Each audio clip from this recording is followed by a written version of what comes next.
know.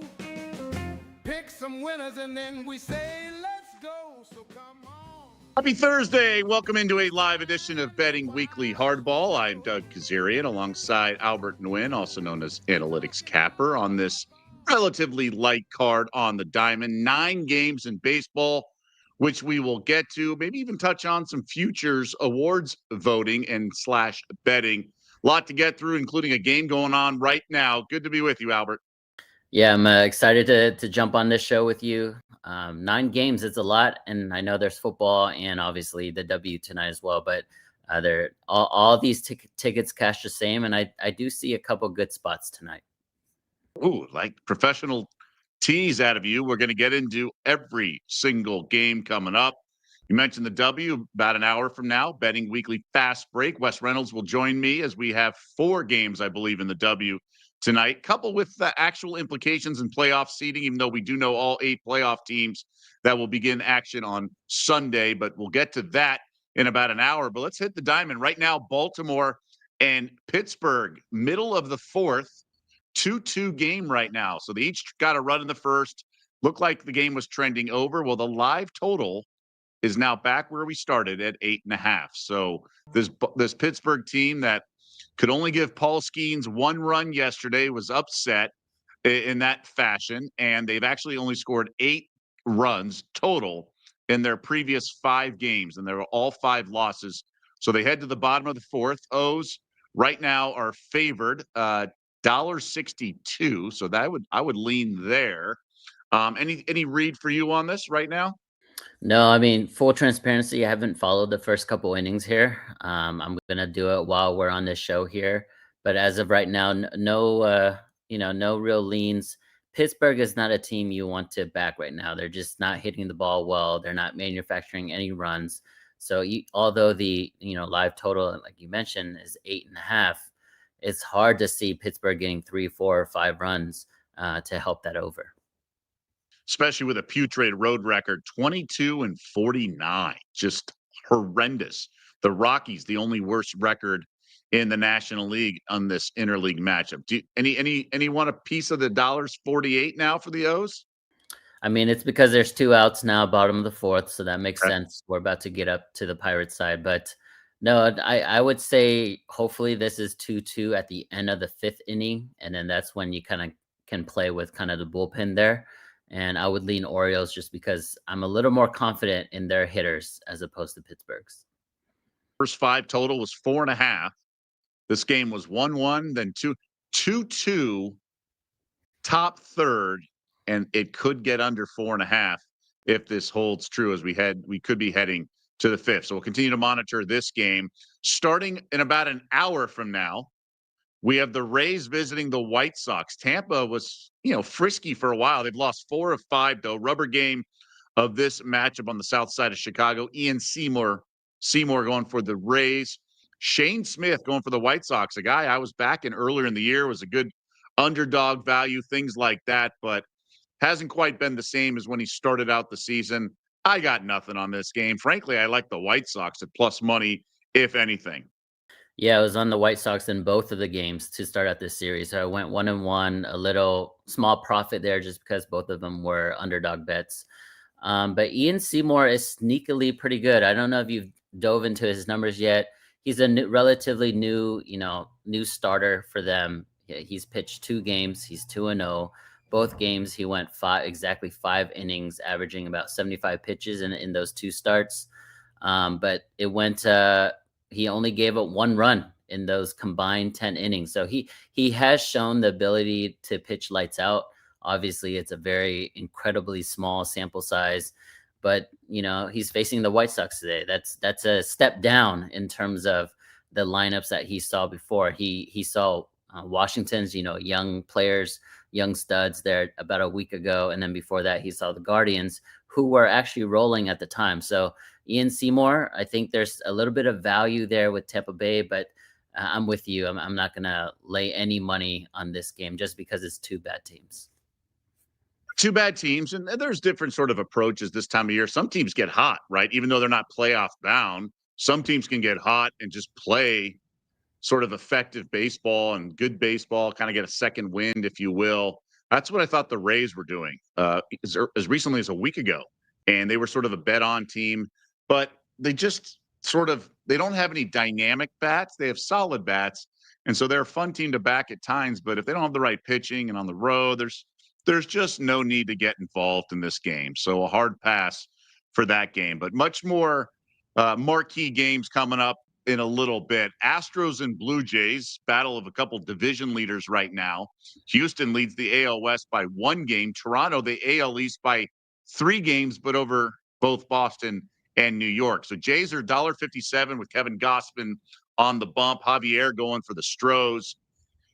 And I don't like Gausman enough to lay this kind of lumber, but I also don't want to go to the window with Javier and the Astros at only plus 133.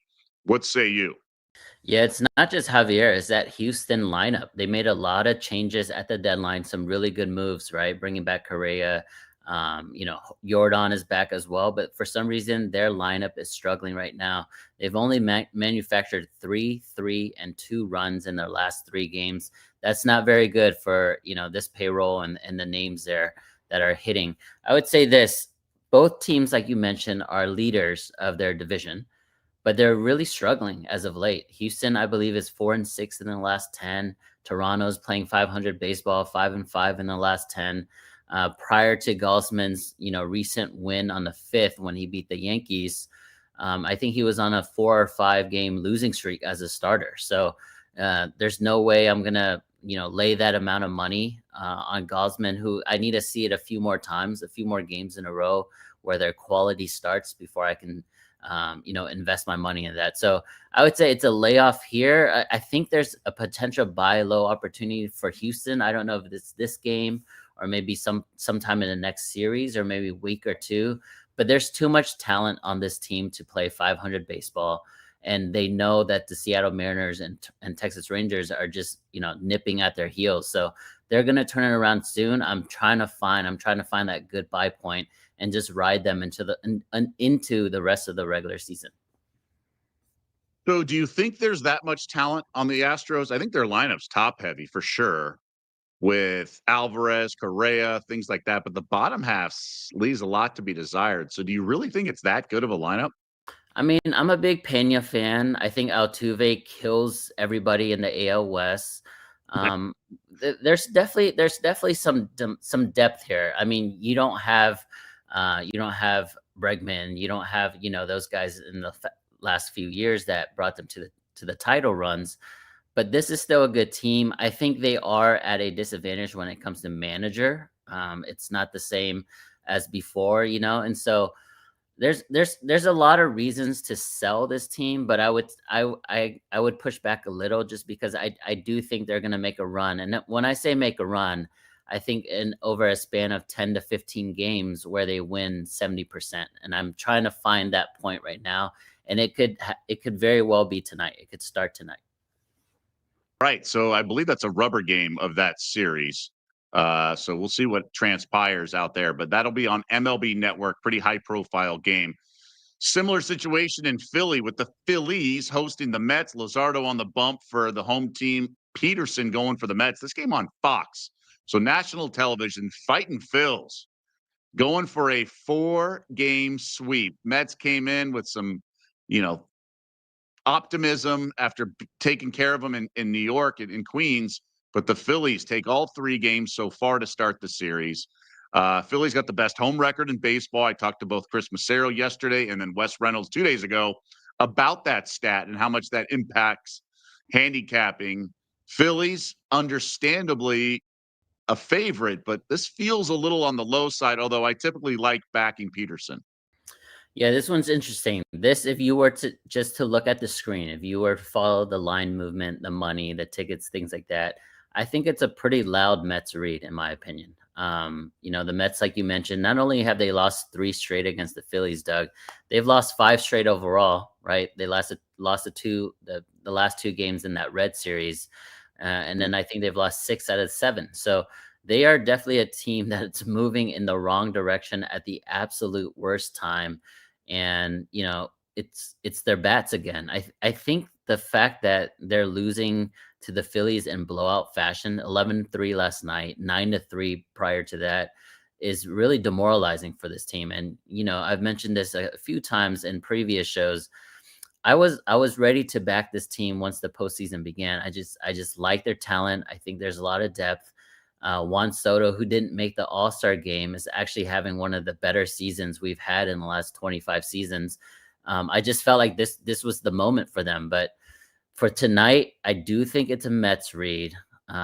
Maybe you'll talk me into it in the next 30 minutes to make an official play, but a normal Albert bet, a normal Albert day without any football going on, without 4 games in the W, I would make the Mets a bet. But now that I'm making sure that, discipline is at a paramount for me, I don't want to have unnecessary action when I already have so many, positions exposed in other areas. But you mentioned David Peterson. One final thought here on this game: 2-3 in his last five starts.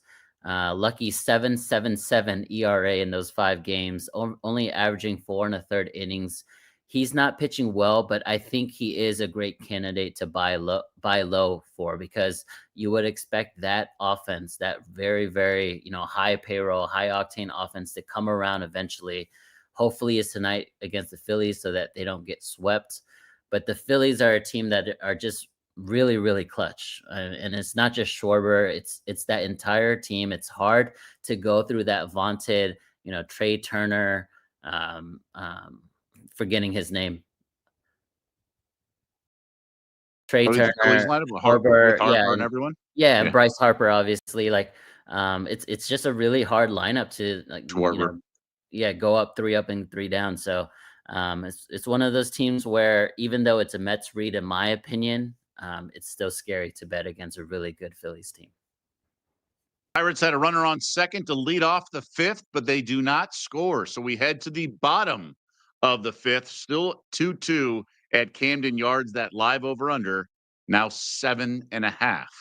So a little juice to the over, but these bats have gone silent the last couple innings. We'll see if the bullpen of each team can continue we've seen the last little bit once we get to the bullpen. So that game on Fox that we mentioned, Phillies and Mets.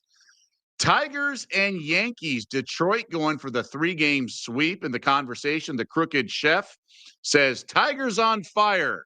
Will they sweep New York tonight? The question mark. And of course, get involved in the conversation. We always appreciate that. Please do. Likes, dislikes, what you want to hear us discuss, more bets you're thinking about. Let us know what you think, and we'll certainly love and embrace your opinion on this. And by the way, if you like what you hear on our shows, sign up for the newsletter, get exclusive tips and the free Insider magazine. Sign up for free at bettingweeklystudios.com. And going back to this Yankees-Tigers, it's been all Detroit. They get to Carlos Rodon, really got to the bullpen, I should say, yesterday. And that's what they cruised to the win. So Tigers knocking the cover off the ball of late. And in terms of today, Tyler Holton going for Detroit, and then the youngster for New York, Cam Schlittler. Holton's the opener. All signs point to that. Now, Schlittler's been solid at times, but he got rocked in his last start. 4 earned in just an inning and 2/3. So short outing, $1.62, heavy favorite for the Yanks. Honestly, for me, it's dog or pass. This is a tough stretch for New York right now. This is going to be my first official play of the day. I like the Yankees, Doug. I like the Yankees on a ladder perspective. Give me money line, give me run line, give me -2.5. I think they come back with a vengeance. You mentioned the Tigers are hitting the cover off the ball. Without a doubt, they've not only beaten the Yankees in these first 2 games of the series. This is the first time in Yankee history, and this is, one of the most historic franchises in all of sports around the world. This is the first time the Yankees have lost by more than 10 runs at home in back-to-back games. And this is incredible what the Tigers have done. I just think this is the consummate buy low spot for the Yankees. I'm not a big Yankees believer in terms of their, long-term outlook for the season, for the World Series this year. But for this particular game, I love them. I love the fact that, the Tigers, they're not necessarily throwing this game away. I mean, starting with an opener, but they're content 2-0 already. They're content getting away from New York and winning this series. Again, players don't think like that, but I think, some managers might think like that. And the Yankees, I mentioned it, the fact that they've only had 2 runs in the first game and 1 run in the second game, 3 total, getting outscored 23-3. They're favored tonight. I just love this spot. This is very similar to, for those who followed our, fast break show, our WNB show. I love the Seattle Storm a few weeks back where I made a trifecta play. If I had something like that with the Yankees, where it's first 5 full games, something like that, I'm very confident in the Yankees tonight. Right. So stepping out and on the Yanks at -162, the run line +128. So behind the youngster and Schlittler. By the way, the over under 8.5 for those that are interesting. So we are on the board with our first official plays. Albert going with a double dip, not quite the trifecta, but a double dip there in that game. Some interesting games elsewhere. Angels and Mariners. Seattle opening up a 4-game series. Obviously, the Halos not going to the playoffs, but the Mariners trying to make their move. They've closed the gap with Houston. Soriano, really. So Jose Soriano's facing Bryce Miller in terms of the opposing pitchers. Soriano, let me just look at his most recent stat lines going back. So he's gave up 8 earned in his last outing. Previous to that, 7 shutout, 5 2/3 shutout, 5 earned, okay? Then 6 shutout, and then 7 earned. This guy is a yo-yo. And it's kind of matches what the Angels lineup is as well. They're up and down. And I just don't know what we can expect from Soriano. I think this is impossible to bet. I really do. When you see a guy like Soriano capable of giving up 7 or 8 earned or 0, it's just gambling, betting on this. There's no projection here. I fully agree with you. I think if I were to make a play on this game, and I'm not going to, because I agree, it's hard as a bettor, especially one that uses and leverages analytics and stats, and especially in baseball, advanced analytics. If there's not a pattern, right? Maybe the pattern here is what Doug alluded to, is the yo-yo effect. And we don't know if that, yin yang is going to happen tonight, or is it going to continue? I think the over is a good look. I like both lineups. I think the Angels sneakily have a pretty good lineup, just like the Athletics. And I think if I were to bet, that would be my one play today. But as far as side, as far as first 5 looks, I can't trust either pitcher. I just believe that both lineups are going to be able to get some base runners. Seattle playing some good ball of late, 5 straight wins. They covered the run line last night at extras. So you had the ghost runner on second and then a walk-off dinger. So that was massive for those who bet the run line. Now, Miller, the pitcher for Seattle, he was rocked the last time he faced the Angels. How much stock do you put in that? It depends how long ago was it? What was that? I mean, while you look that up, There's a couple starts. Yeah, I think there is effect to that, not only from a pitcher perspective, but also on the other side, right? The batters are going to be a little more confident just because they know they've gotten to him just 14, 15 days ago. So I would say there's definitely a little impact.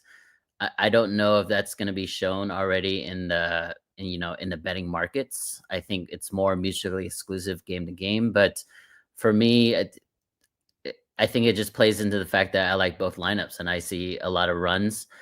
The thing with the totals, and this is how I've always looked at baseball totals, is you might not get the run production, right? Because that sometimes not sometimes, every single time there's luck involved, right? Depending on a ground ball, 2 feet to the left, or depending on a fly ball, 5 feet too high. So to me, it's all about getting enough base runners, whether that's hits or through walks. And I think both lineups have been getting a lot of people on base. And that's why I like the over.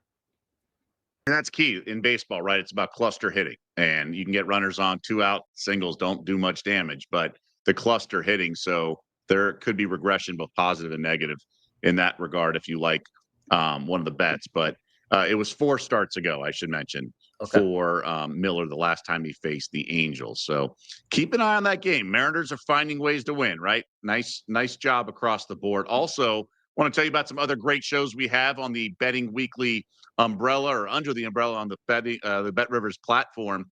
Betting Weekly EPL with Nigel Seeley, Dan Roebuck, and Jack Wright. They're previewing match day 4 in the Premier League. So break it down. They do a wonderful job with all that action with soccer, tennis, you name it. And that should be a great show that just dropped. I mentioned earlier we had a game starting relatively soon. That's Rays and White Sox. We're headed to the bottom of the first, still scoreless. So the Rays, no damage done in the top half of the first. Another game that we want to discuss are the San Diego Padres, who had the Dodgers leave the door open for them, and they did nothing. They absolutely did nothing. They're 3-7 in their last 10 games. They blew another game last night to the Reds. They had the lead late. Reds come back. The Padres just cannot score right now. So Randy Vasquez going for San Diego, McCade Brown going for Colorado as the Rockies are in town. And yes, the Pods did take 2 of 3 recently at Coors, but the first game, they were shut out at Coors. This Padres lineup, Slam Diego seems like an eternity to go. No chance I could lay 245, but the Rockies nowhere near as enticing to back on the money line as the Reds were during the previous series against the Padres. So too many signs point in the Padres direction, and we just saw the Rockies get swept by the Dodgers, and including, run line across the board. So I can't get involved. By the way, if you had the under last night in that Dodgers-Rockies game, you get a grand slam in the 8th and then another home run to sneak over the total of 8.5. Brutal beat if you had the under, especially when the Rockies didn't score a single run. Yeah, that series you just mentioned with the Dodgers, they covered the run line all 3 games. It was a lucky cover that first game, but games 2 and 3, the Dodgers dominated, including that's grand slam in the 8th last night. Yeah, San Diego. I mean, the premise, the tone that you describe this team, it's very disappointing, right? They should be one of the best teams in all of baseball, and they've given the chance, over and over by the Dodgers to come in and win this division, for the first time in a million years, and they just can't do it. I would say the one team that they're facing that can really bring their offense back to life is obviously Colorado. If you want to look at some really, really ugly numbers, look at McCade Brown's numbers. Last 3 starts, average ERA 12.54. He's barely getting to the 3rd inning. He's given up 6, 3, and 4 runs, more walks than strikeouts. Basically the same number of strikeouts and home runs. This is the team, if you are a struggling offense, this is the team and the pitcher that you want to face tonight. But the fact that both Doug and I are not confident in San Diego to get it done shows you a lot, tells you a lot in terms of where we are, in terms of, how we view this team. I still think if they can get into the playoffs and, get some momentum going, right? Like you mentioned, cluster hitting. If they can get cluster hitting over a span of 2-3 games in a row, this is a very scary team. But that's something that fans of the Padres have been waiting for all season long. I mean, look, I tried to I bet on them, I don't know, a week or 2 ago. I was like, okay, they'll get it together after like a couple off games. No, I just can't do it. Now, the run line is -113 at Bet River. So I think if I were to play the Padres, I'm not going to be banking on eking out a 3-2 win, although that's all you can hope for these days with the way the offense is. But you mentioned the recipe or solution to everyone's problems is facing the Colorado Rockies, and McCade Brown's been poor. It's a big series for San Diego. The Padres do have a nice crowd. I don't know how boisterous it'll be, just given how they've been in a bit of a tailspin. But if I were to play this game, I guess the show's not over yet, Albert, I would play San Diego on the run line -113. You have to think they're going to get back on track. But, I mean, the Rockies have been a thorn in the side in a lot of ways of teams. So, nothing's guaranteed here, as we know. Yeah, I mean, the Rockies. I mean, I could make a case that maybe it's a run line on the Rocky side, potentially just because the Padres offense has been so dismal and so disappointing. But it's not a bet, like I mentioned earlier. Over under on the hot dogs. Over under on the hot dogs. Talking hardball. Bring your giant bag of peanuts. Talking hardball.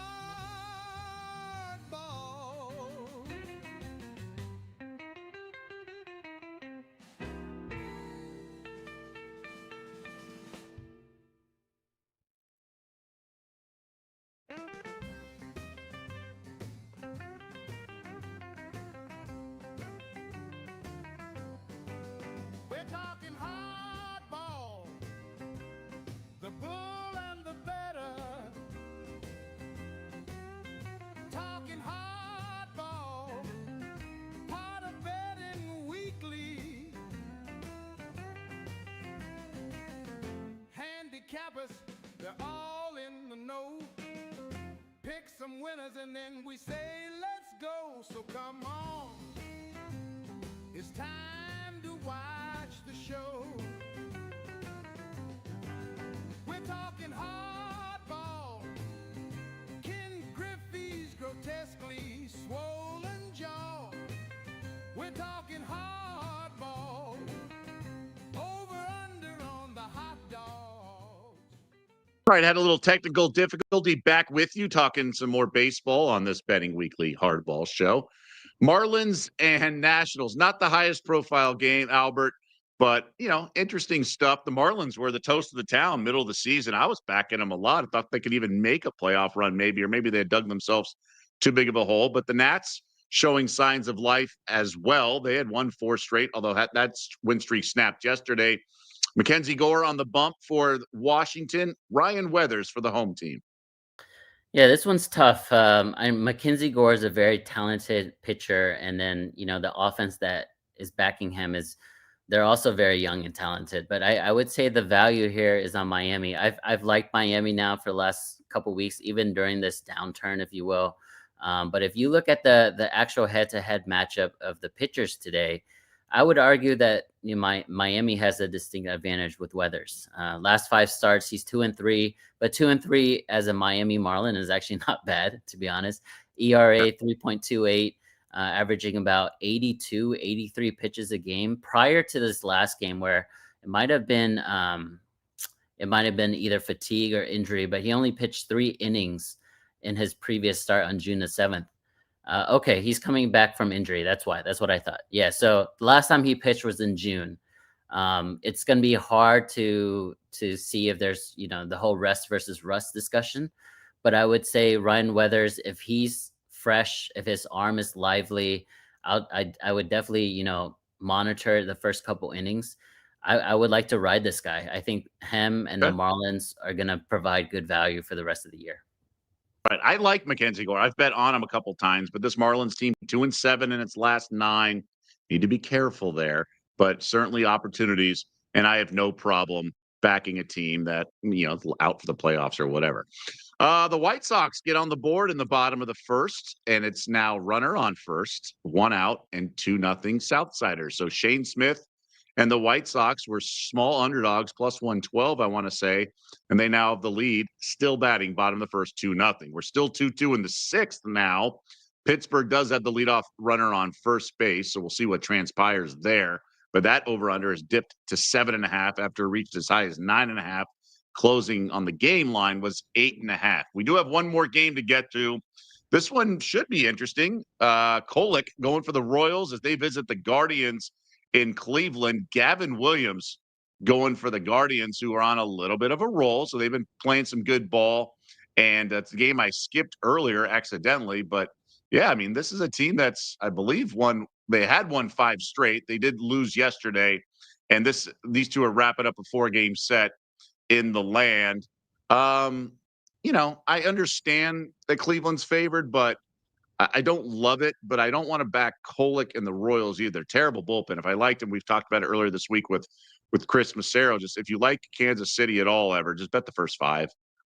Relying on their bullpen's not an advantageous approach. Yeah, honestly, the first 5 under on this game is a really good look. But before I dive into this game, I think right now is a good buy point on the Orioles. I know that I think the Pirates have 1 on the top of the 6. Orioles are minus 132, I think, right now on Bet Rivers Live, or maybe minus 138, 143. Okay, I think it's still a good point. That probably means that there's an out that has already been registered.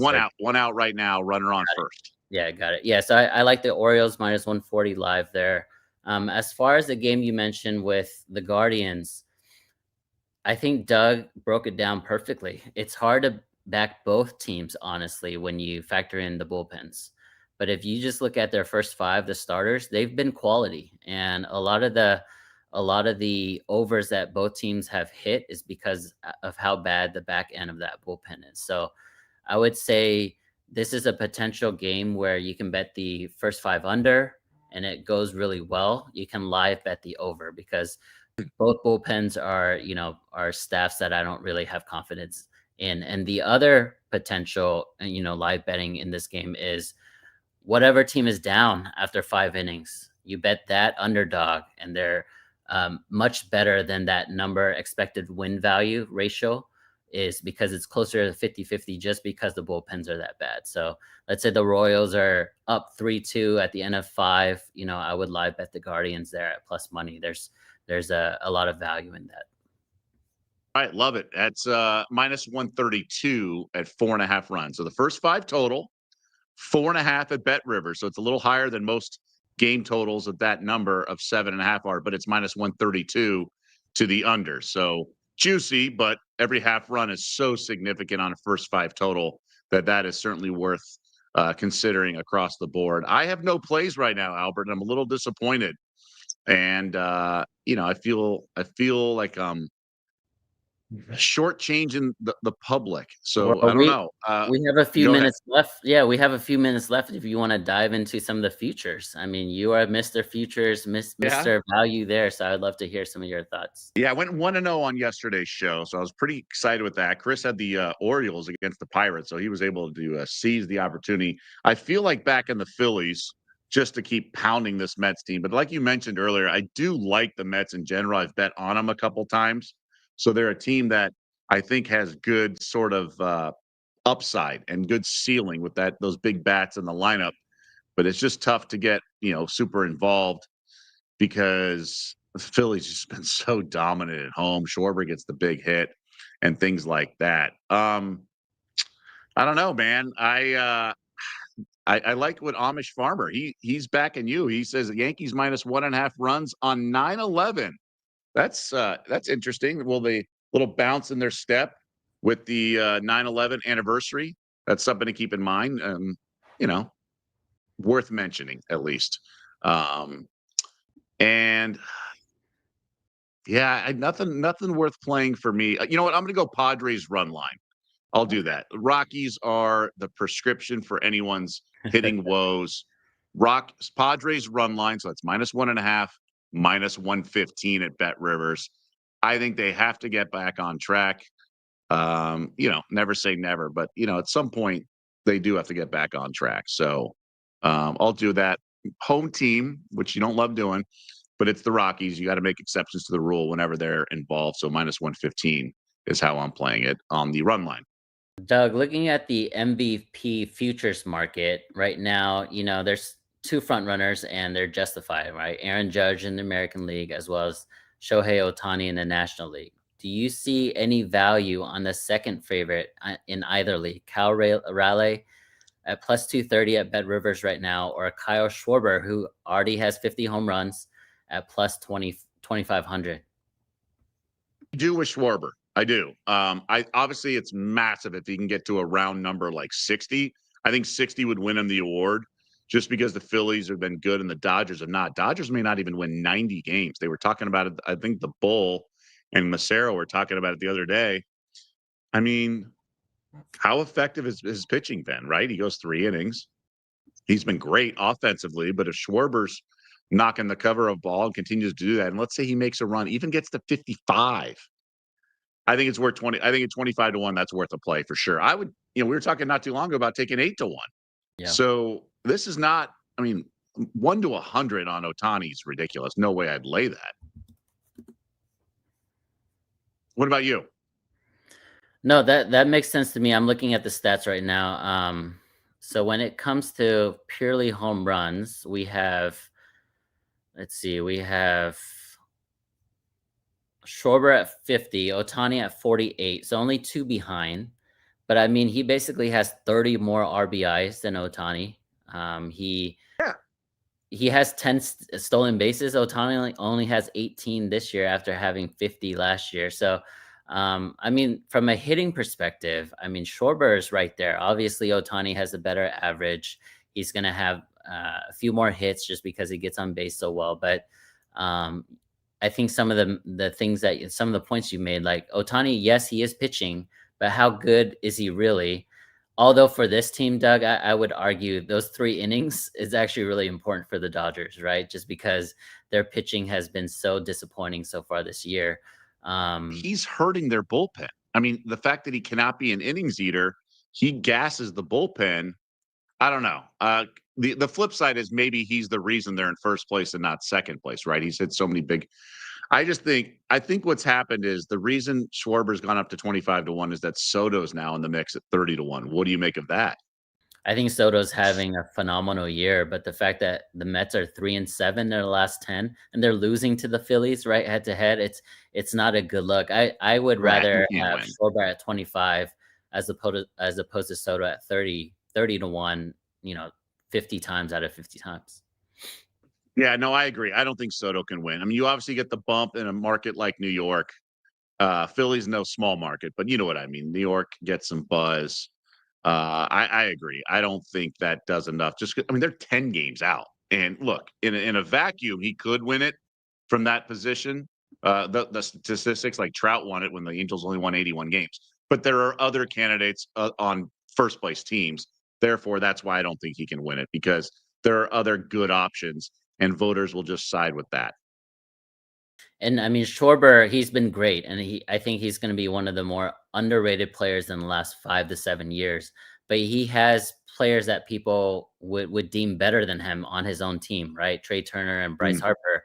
Whereas the Mets, Soto's supposed to do this. Soto is the marquee name, the best player on this team, and I think this is expected. Whereas Schwarber is third or fourth best player, and he's playing like the best. And I think that narrative gives him the nudge over Soto. Right. Right. Okay. Trying to get through the half inning here, maybe. So Pirates now have 2 on, but there are 2 outs and 2 strikes. So huge leverage situation for both the Orioles and Pirates and the live betting line as well. So a lot hinging. The White Sox did get those 2 runs in the bottom of the first. They're now on to the second inning. And Tampa has a leadoff runner there. Rays now the underdog, sizable. White Sox minus 265 on the money line after closing as a slight dog. I want to say plus 112. Pirates and O's, again, 2-2, 2 on, 2 strikes, 2 outs. Orioles $1.65 favorites right now. Obviously, so much can happen with this current at bat, but that'll do it for us, man. You and I are back on Betting Weekly, but fast break tomorrow. Dark day in the W, but we'll look ahead to all the playoff matchups on Sunday as the WNBA regular season ends tonight. The postseason begins over the weekend and should be really good. Some really intriguing series. We already have a 5-seed favorite over a 4-seed in a best of 3. So a lot of good topics. We have a couple seedings undecided right now. So we don't really know what is going to transpire in a couple things. So, it's going to be a great playoff. And the defending champs are that 5 seed. And after starting the year 11-0, so we don't really know what to expect with that team, right? We don't know what to expect with the New York Liberty. But I'll discuss that with Wes Reynolds and some other topics coming up in about 20 minutes from now. But that's going to do it for this edition of Betting Weekly Hardball. We appreciate you joining us again Monday through Friday during the baseball season, 2 p.m. Eastern, 11 a.m. Pacific. A lot of great content everywhere on the Bet Rivers Network. So go check it out. And Albert and I back again tomorrow at Betting Weekly Fast Break, 3 Eastern, noon Pacific. But until then, for Albert and everyone else behind the scenes, I'm Doug Kezirian. We always appreciate you tuning in. Best of luck with your wagers, and we'll see you back here next time.